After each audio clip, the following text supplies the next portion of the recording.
For the earth hast thou not judged with truth. For thou hast afflicted the meek, thou hast hurt the peaceable, thou hast loved lies, and destroyed the dwellings of them that brought forth fruit, and hast cast down the walls of such as did thee no harm. Therefore is thy wrongful dealing come up unto the highest, and thy pride unto the mighty. So everything they did is being watched. Everything they're doing is being watched. And they're going to have to answer for it. Okay? And that's that last beast. That's Esau. Okay? Out of all the four kingdoms, he was the most wicked. Okay? People can't see this, bruh. Hosea 12 and 7.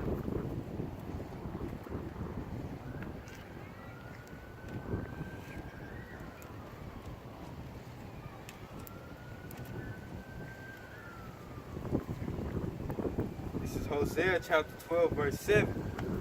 He is a merchant, and the balances of deceit are in his hand. He loveth to oppress. He's a merchant. New York. China had them ships come. That's merchandise.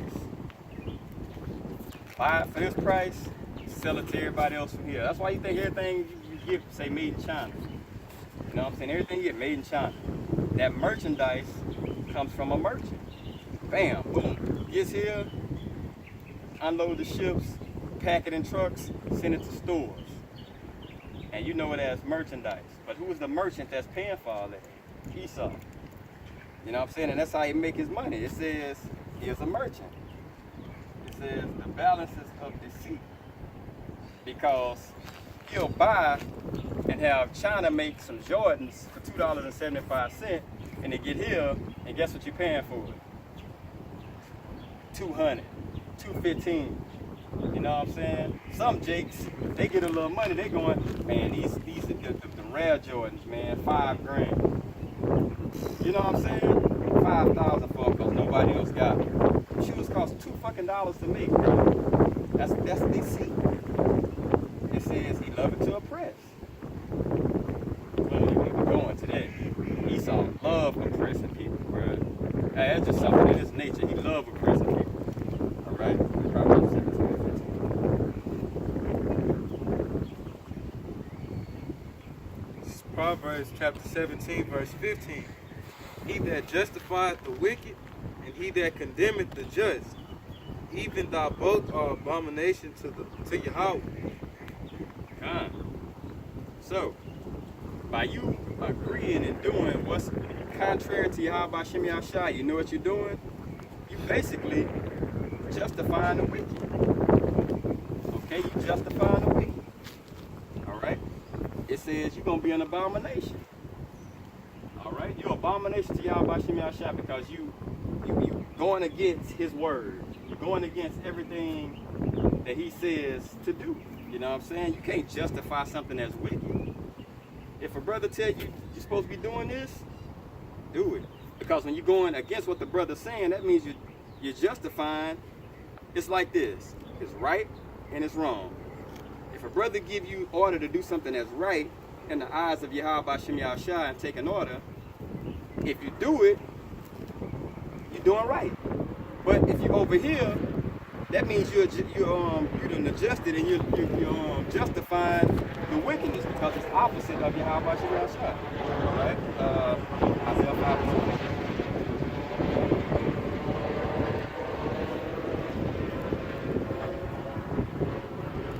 Isaiah chapter 5, verse 20.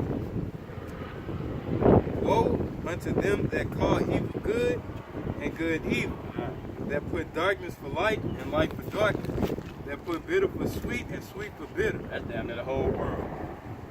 That's damn near the whole world, bro. You tell somebody, look, bro, being a homo is against the scriptures. That shit is wrong. What do anybody gain from being a homo fan? But you can't say that. Everybody gotta love everybody. They putting bitter for sweet and sweet for bitter. You know what I'm saying? They don't know wrong is what they say. But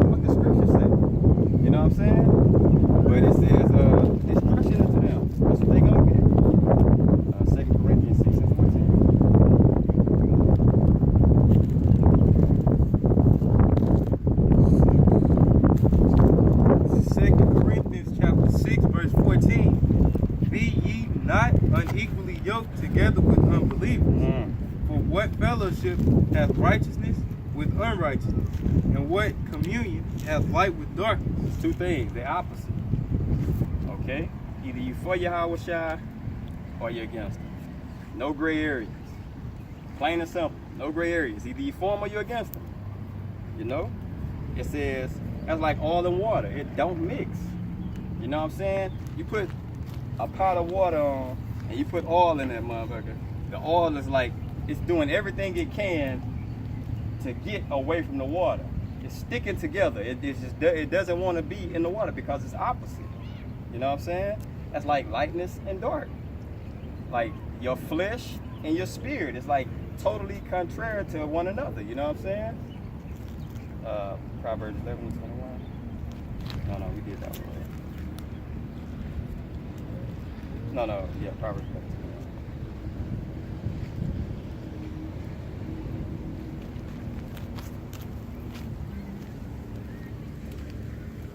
This is Proverbs chapter 11, verse 21. Thou hand join in hand. Though hand join in hand, the wicked shall not be unpunished, but the seed of righteousness shall be delivered. So hand join in hand. You'll see these little rallies and marches. Black Lives Matter, you have Esau in there, you have Moab in there saying the same shit. That's hand join in hand. You know what I'm saying? But that shit can happen all day. The wicked still gonna be punished. Esau still gonna pay for the shit he done. Even if they trying to make amends and say that we for y'all. You know what I'm saying? We for y'all. I go to chapter 3, read 11, This is Proverbs chapter 3, verse 11. My son, despise not the chastening of Yahweh, neither be weary of his correction. For whom Yahweh loveth, he correcteth, even as a father the son in whom he delighteth. 12. So, if a reproof or instructions come to you and it seems like it's hurtful to you, the scripture telling you, don't despise it. Don't go against it. It says, because the Most High, it says, neither be weary of his correction. Don't get tired of him correcting you. You be tired when he don't correct you, when you don't get reproved. Okay? It says, for whom he loveth, he correcteth. So if you're doing something wrong, the Most High, if he love you, bro, he gonna tell you. You don't supposed to do that. He gonna speak to his men. Hey, tell him, don't do that. You know, he don't need to be doing that. You know what I'm saying? That's correction, bro. And it says, even as a father in whom he delighteth. So if you have kids and your child doing something wrong, you're gonna let them know, bro, you're not supposed to be doing it. You know what I'm saying? Or you gonna whoop his ass. Like, you ain't supposed to be doing that. Don't be playing by the damn fire. Don't play with matches. You let them know, because you know at the end of the road, that could be very harmful to them. That's how the Most High looking at this. You know what I'm saying? Deuteronomy 4:36.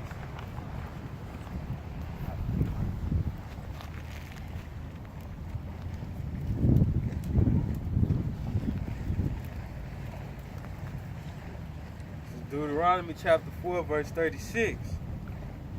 Out of heaven he made thee to hear his voice, that he might instruct thee, and upon earth he shewed thee his great fire, and thou heardest his words out of the midst of the fire. So it says, out of heaven, he made thee to hear his voice, that he might instruct thee. That's spiritual, bro.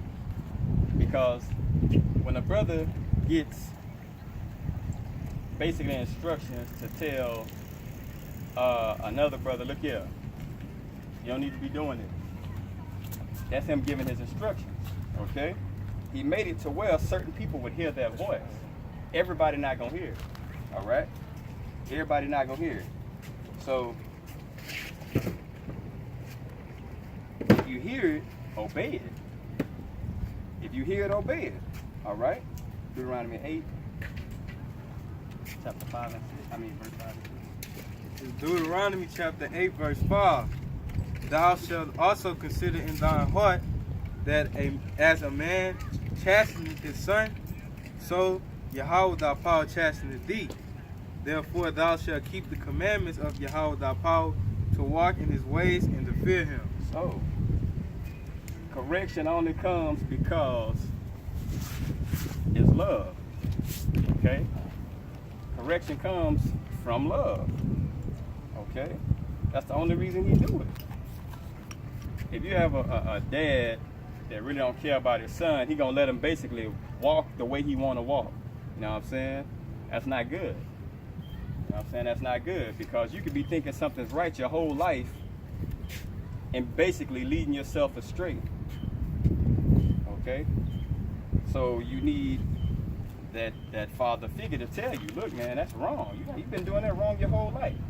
And adjustments have to be made. All right? 2 Samuel 7:14.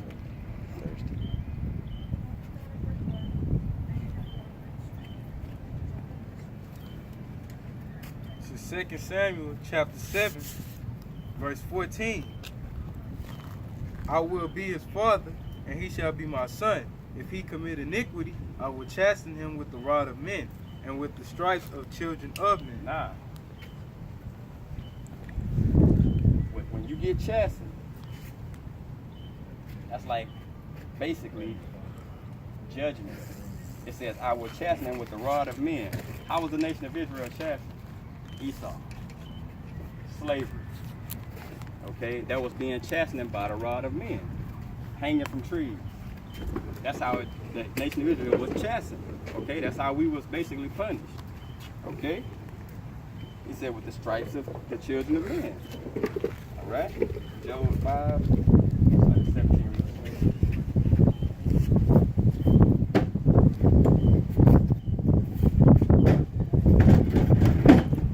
Job chapter 5, verse 17. Behold, happy is the man whom Yahweh corrected. Therefore despise not thou chastening of the Almighty. For he maketh sore and bondeth up. He wounded, and his hands make whole. He shall deliver thee in 6 troubles, yea, in 7 there shall no evil touch thee. In famine he shall redeem thee from death, and in war from the power of the sword. Thou shalt be hid from the scourge of the tongue. And it's like methods of torture. Okay? This is like all bad things that's about to happen to this place. By you not being rebellious and actually taking heed and listening, you're going to be saved away from this. Okay? Because it's man, they got brought guillotine. They got guillotines back, bro.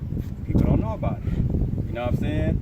I heard it was like 386,000 foreign troops here right now, blended in amongst regular society. And when they get the word, bam, it's game time. Okay, what you think they here to do? All right? So people's eyes are so blinded, they really don't know what's going on, bro. They really don't know World War III already started. It's already started. You know what I'm saying? People thinking I have to see it, but they say World War II and even one actually started before they actually just gave it a title. Okay, you just watch the news, bro, and read, and you see what's going on around this place. Go ahead, that was it. You said 21? 22. This is verse 21.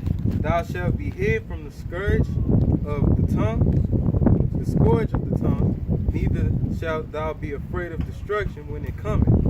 At destruction and famine thou shalt laugh, neither shalt thou be afraid of the beasts of the earth. Here you go. So in that very last moment, when the destruction is here, and you're gonna laugh at it. It's gonna actually be funny to you. Because when you warn someone of something for so long, and you finally see them begging, people that had all this pride, all of a sudden they begging for answers. He says you're gonna laugh at them. You know?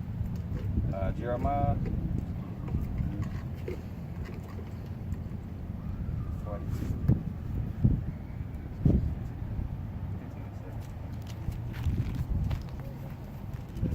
Jeremiah chapter 42, verse 15.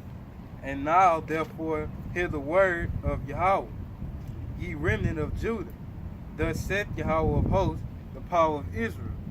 If ye wholly set your faces to enter into Egypt, and go to sojourn there, then it shall come to pass that the sword which ye feared shall overtake you there in the land of Egypt, and the famine whereof ye were afraid shall follow close after you there in Egypt, and there ye shall die. So shall it be with all the men that set their faces to go into Egypt to sojourn there. They shall die by the sword, by the famine, and by the pestilence, and none of them shall remain or escape from the evil that I will bring upon them. God. So, we're in Egypt right now. Sodom and Egypt. Spiritually. Okay? So, we here, and it says, you basically holding hands with this society, which is totally against what they base the country on, the Bible. Totally against it. Okay? When you swear a judge in, they swear in on the Bible. When you're in court, you swear in on the Bible. But they uphold none of the laws of the Bible in this country. Okay? So, it's basically telling you, if you tie yourself to that society, you're going to die with it. Plain and simple. Plain and simple. Don't set your face to go down to Egypt. Okay? Don't set yourself and tie yourself to the philosophies of this place. All right? Judges 10.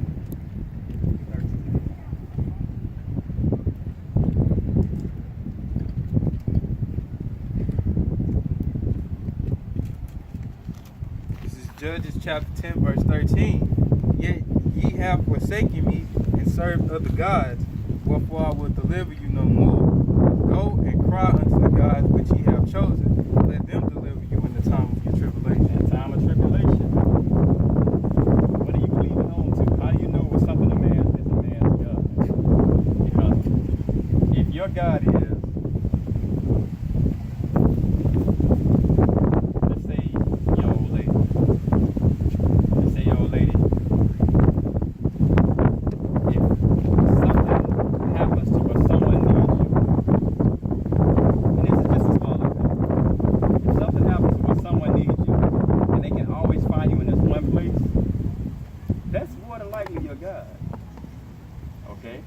let's say if you, but you show those attributes. You know what I'm saying? You show those signs through what you do. Okay. Say you don't live with them, but every time somebody looking for you, man, he over there, man, his head all in her ass, man. You know what I'm saying? That's basically like your God, bro. It says where a man's